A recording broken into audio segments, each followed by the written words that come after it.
хорошо знают любители футбола.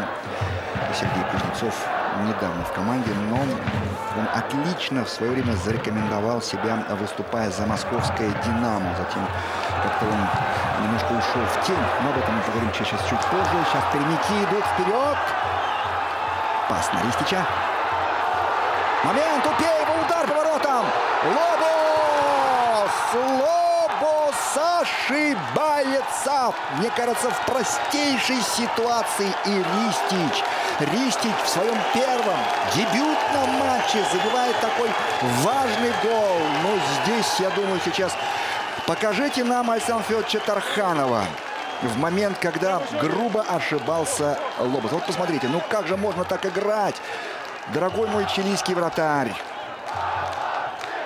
Как от стенки отскакивает мяч. Да, конечно, убойная была позиция у болгарина, но не так, чтобы уж сильно пробил-то Пеев поворотом.